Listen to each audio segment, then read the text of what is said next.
Hello and welcome to Options Guide TV. My name is Brian Overby. I am the author of the Options Playbook and your host for the next, I'm going to say 20 minutes here on Options Guide TV. Don't want to get into, I'm not going to go the whole 30 minutes as usual, mainly because I don't want to introduce a new trade until next week. So the markets right now are befuddled, I think is what I would call the activity of the marketplace. We seem to manage to get to new highs since they're really not that far away. And then we come off the new high and then we struggle to get back and then we go down. And here's my view on the market overall is that the market wants to go higher. All the makings to go higher are there. We have decent earnings. We have decent numbers as far as the economy is concerned, even though there is a little bit of concern about inflation, and that was highlighted just recently in the Fed meeting notes. But the marketplace is very confused about what's going on with the new administration and tariffs.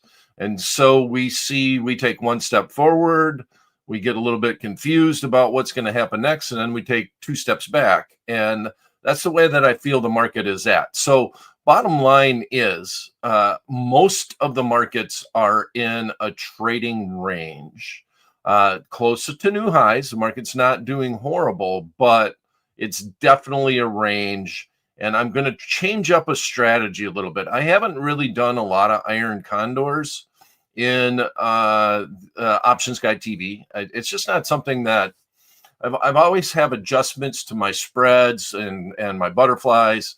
Haven't really with an iron condor. There's a few adjustments that you can make, but the bottom line is just rolling something up and out or an entire spread. I always like to try to adjust the winning side as opposed to the losing side. And I'll get into more detail on that, but I am going to introduce a trade for the SPX, and I'm going to put it on Monday. We'll probably go up 14 days, and it's a trade that a friend of mine and his group put together, and I don't know if they came up with the name, but we call it a weirdor, and it's a version of my butterflies that I like to do where I open up a wing. And as a matter of fact, while I was thinking about it, I kind of had an epiphany. I've always called the butterflies that we look at, and we got one in Baidu today that we set up. So the Baidu trade worked out perfectly. We've had a couple of perfect trades over the few months, and one of them was in NVIDIA when we did the bounce back in NVIDIA, saying the stock could get back to 137, and it actually closed on the expiration day at 137. So that once again is just lucky. But with Baidu, we had the same scenario, looking for a bounce off of support, and we sold a put spread to pay for a butterfly. And if you did do it on the close, I mentioned on Wednesday that I would probably not do both the trades together, that I would wait to see if the marketplace was holding the support level on the downside, and it did. And then the market is now pretty strong, and the butterfly is looking really good in a very short-term trade in general that the marketplace has already came back and is looking strong in.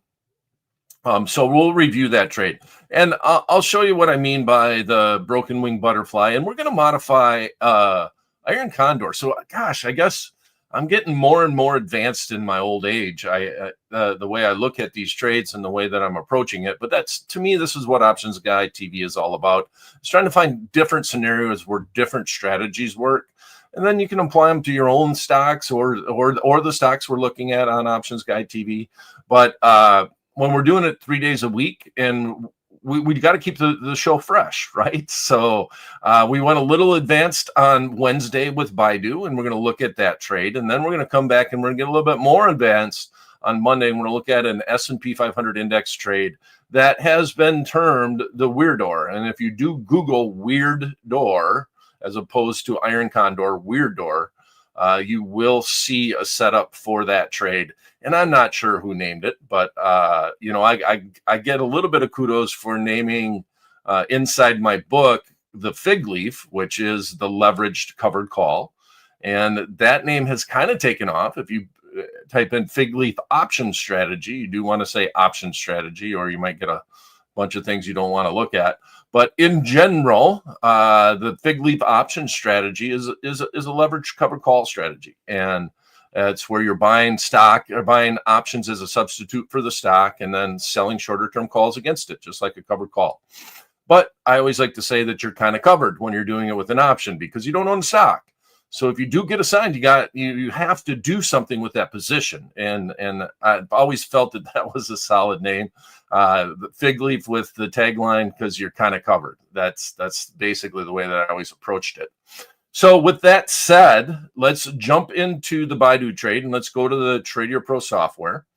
And I'll start with the now let's go back. I'm sorry to jump around, but let's go. I got it set up in a what if calculator. Let's start where the first trade was, what I did introduce to that trade. So zoom in, both X. Okay, so here's the trade that we said we wanted to hold support in order to get a decent feel before we put on the bullish butterfly on the opposite side. So we're sold this credit spread to try to pay for that butterfly. Okay. And I'll send this to the trade ticket, and that's going to pop up down here. And it's now trading for 60 cents. And I have my screenshot right over here of the initial trade that we did. We did this for a decent net credit. We received $1.33 for this trade, $133 per 1-by-1 spread that was executed, and we were 4 points wide. So our maximum risk of the trade, or the margin that we had to put up, was $4, but we received $1.33 per spread that was put on. Okay, that spread is now trading for 60 cents. So we've made half of the premium. Normally, if I can make 80% of the premium, I'm going to close it. 80% or better, 80 or 90% is the number that I just automatically close. The only way that I don't auto close is that if it happens, with 1 day remaining to expiration or something like that. But we are going here out until March. We already made half of this. I would put in a limit order to close this at 60 cents. Wow, look, it got down to even 40 cents at one point, 40 cents at one point in time. I put a limit order in to close at 20 cents. And if you got lucky and it got filled, I would just have that standing order. And that means that you would have made $1.10 on this position. Okay, so concept is we want that position to expire worthless and create some capital to pay for our long butterfly. And I think I came up with a new name for the butterfly. I kept calling this a broken wing, and there's a little bit of history behind the broken wing butterfly. And inside my book, I call it the skip strike butterfly. And if you've ever seen an Options Guide TV talking about the skip strike, you understand why I prefer that name over the broken wing butterfly. And in this instance, if we have Baidu, I think I want to call this an open wing butterfly, because it is opening this wing. And I tried Googling it to see if that ever came up, but I can't believe I've done this for this many years and I didn't have this light bulb go off that that's what this should be called. This should be called the open wing butterfly, because we are, by stopping short on our short spread, we are opening this wing to profitability, honestly, from the point 190, from 97 on up. So this trade, when we initially did the trade, so let's go back and look at what that butterfly was trading at. That we paid $1.09 for it. Okay, so that makes a lot of sense. Sometimes I have to go back and review things in my head. If we do this if we did that trade for $1.30 and we buy it back for 20 cents, let's say we can get out of the trade for 20 cents. Well, this butterfly that we put on was trading for $1.10. So basically the short put spread would pay for the butterfly. And that means that our total risk on the trade all comes from the short put spread, not from the butterfly. And if we do it, let's say we get everything done for even, right? Our short put spread has a $4 margin requirement. So we still have risk. And that would be $400 if Baidu went down to the 82 strike or below by that March expiration. That's the way that trade would work out. And that's where our risk is at. But we were looking at the chart in Baidu. And let me zoom in over here. Let me grab this corner. And well, actually, let's zoom back out. Let's go more days. Let's add 1,200 days. And we're looking right at this area right here. There was a lot of congestion through here, all the way going back, all the way back to here. So the resistance area was right around the 90 level. We zoom back in now, we can see a little bit closer. Here's where the 20-day was crossing over the 50-day, which is a golden cross.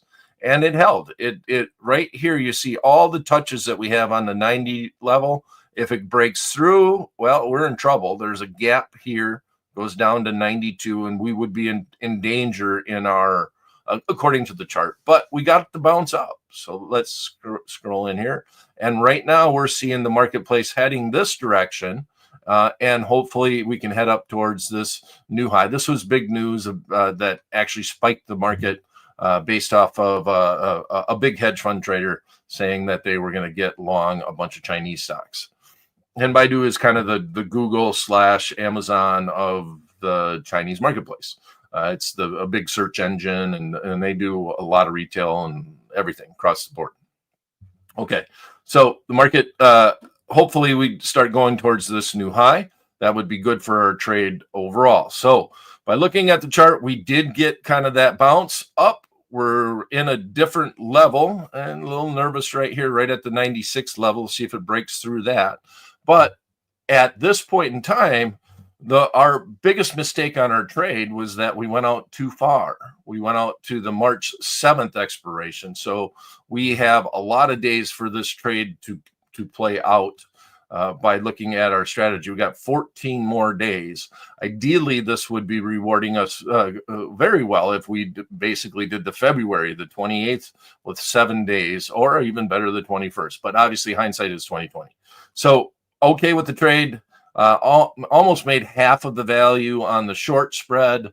And now here's the butterfly. So let's go back to the what if calculator and show you that the stock is right in the middle. So the stock started down here.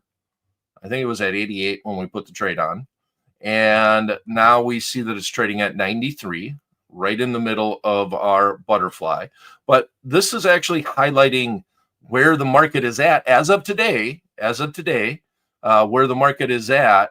And ultimately, if we were closer to expiration, our green line would be pushing up against our expiration graph, and the maximum upside would be $5 on the trade. So I got to send it to the what if calculator, or to the trade ticket. So let me pull this up and send a ticket. There we go. So right now, 175 is where it's trading at. And we're not getting what the bang for our buck. Like I said, we need time decay to happen. We need these center option contracts to start to decay in order for us to really get paid. But because we did an open wing butterfly from 97 on up, it doesn't really matter. We can still make $3 on this trade. We did the trade. We bought the 90, sold the 95, highlighting it down here. I guess I could highlight it here. We bought the 90, sold the 95. So our long spread, our spread that pays us, that does the lion's share of the work, is 5 points wide. And our short spread, which pays for our long spread, which helps us pay for that long spread, is only 2 points wide. So 5 minus 2 means that if the butterfly continues on up, it's going to be trading for 3 minus the net debit that you paid for, and that would be your max upside on the trade. So this is based off of today's market. We did it. It was at 109. Well, we rounded up to 110. Market was at 109. We said, well, let's say if we could get a midpoint fill at $1.10, and it's now trading for $1.75. Every day that goes away, we gain money. We need this option contract to decay. And every day that happens, every that theta decay is really going to help this position out quite a bit. We just hope it doesn't bounce back to this level. Maximum it is worth is $5. If we could sell it for $4, we're going to definitely get out and we're going to take that trade.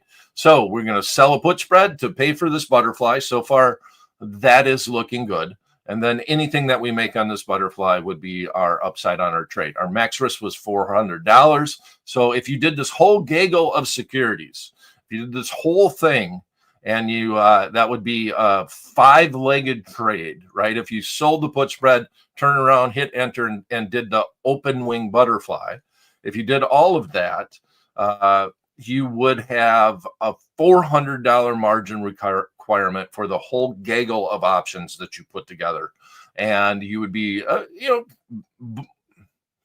not extremely bullish, not like buying a call option, but you're definitely bullish on Baidu, and you're bullish out to March 7th on the trade.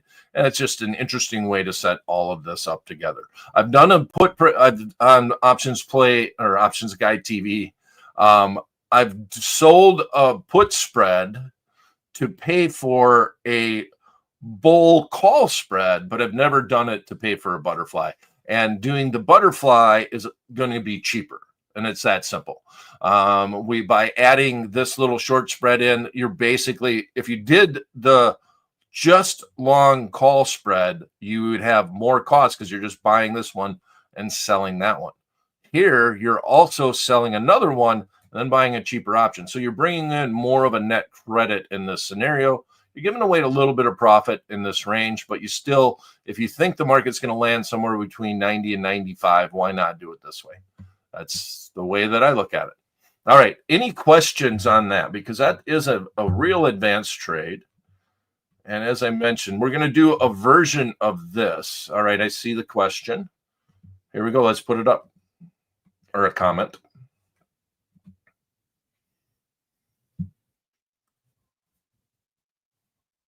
All right.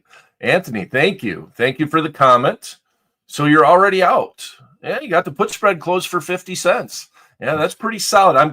I'm kind of, well, here was the thing. Here was the thing about Baidu. Here's the reason why you were able to close it for 50 cents is we did mention that the company announced earnings and the market did go down, but the volatility was sticky. It was still fairly high. Actually, kind of interesting to see where the vol has gone to. 45. Okay, so we were up around the 50 mark. I don't know why these vols aren't printing, but yeah, we've probably came off about 5 vol points, and that's real numbers.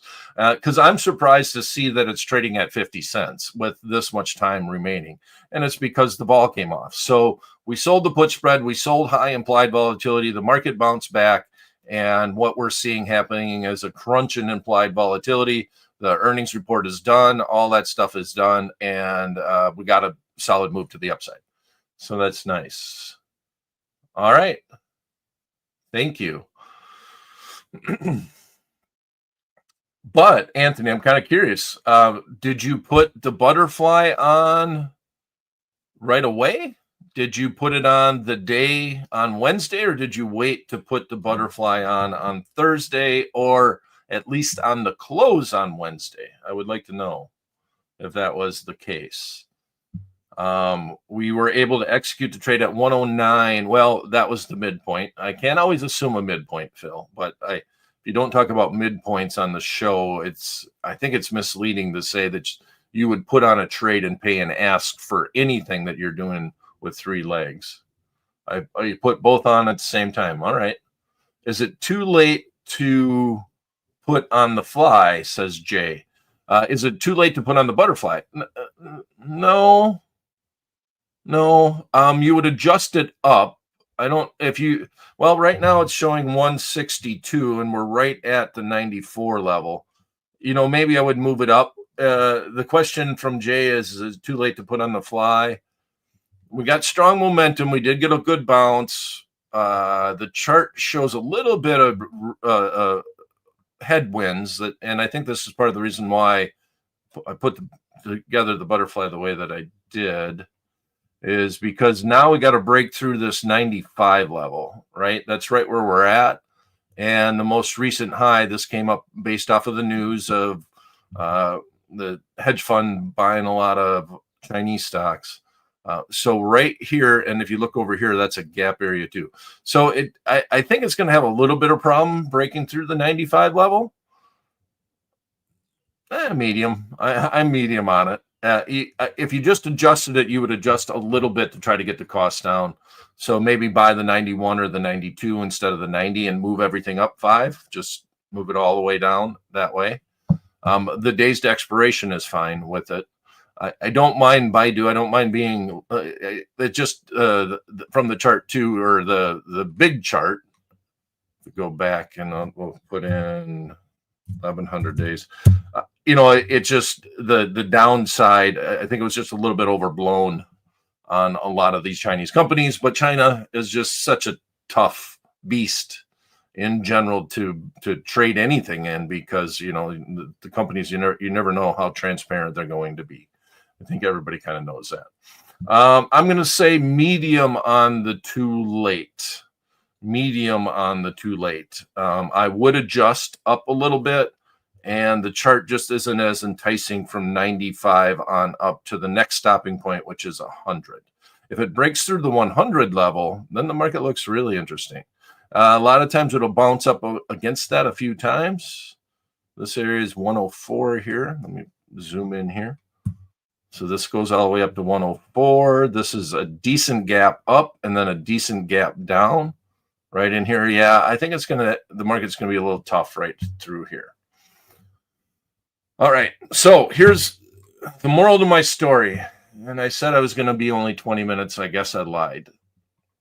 So on Monday, we're going to come in and we're going to take a different view on my open wing butterfly right here. And we're going to do an open wing condor, which has been referred to by some groups as a weirdo.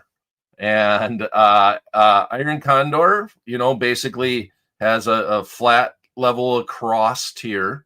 We'll look at that in the S&P 500 index. And here's the reason why is I think the best trade, and in hindsight, you go back since the beginning of the year, the best trade to do has been fairly wide iron condors. Those are been decent trades because the market has had some volatility, but the marketplace has really not gone anywhere in hindsight. It's slowly drifted towards new highs. S&P 500 index recently hit a new high. The Russell 2000 index hasn't done anything. As a matter of fact, I struggled. I did a long straddle, and I struggled to get out at break even on that trade. We did that trade actually in Options Guy TV, and I did it personally. And I was very disappointed because the news just didn't seem to affect the Russell 2000 index as much as it was the SPX and actually the mega cap, the Meg 7, the mega cap tech stocks. That actually, those have been the most volatile ones overall. Apple has been crazy. Most volatility in Apple in a long time, and now it's going back, starting to try to push up against new highs again. So, interesting marketplace to say the least. I gave you my opinion on it at the top, and I think until we get some uncertainty with all the trade war stuff that's going on, it's going to be really hard for the market to try to bust higher. So I'm going to look at doing the weirdo. I'm going to try to stop fighting the market, and I'm going to take what the market has given us. It looks like it wants to trade within a range. So let's do a strategy that will support that trading range. So we're going to look at a weirdo. It's going to be a version of this open wing butterfly that we have right now. And we'll do it in the SPX on Monday. All right. Thanks for coming, everyone. And thanks for all the comments. Please share with friends, family. It's free for all. Hub.tradier.com. Thank Tradier for sponsoring this event. If you would like to, please go make a sign on. You can question, watch all the shows, watch all the speakers, and comment inside the Tradier Hub platform. And if you'd like to know what I'm doing, please follow me on x.com. My username is @BrianOverby. @BrianOverby. My name. All right. Thanks for stopping in. We'll see you Monday at 11 a.m. for the next edition of Options Guy TV.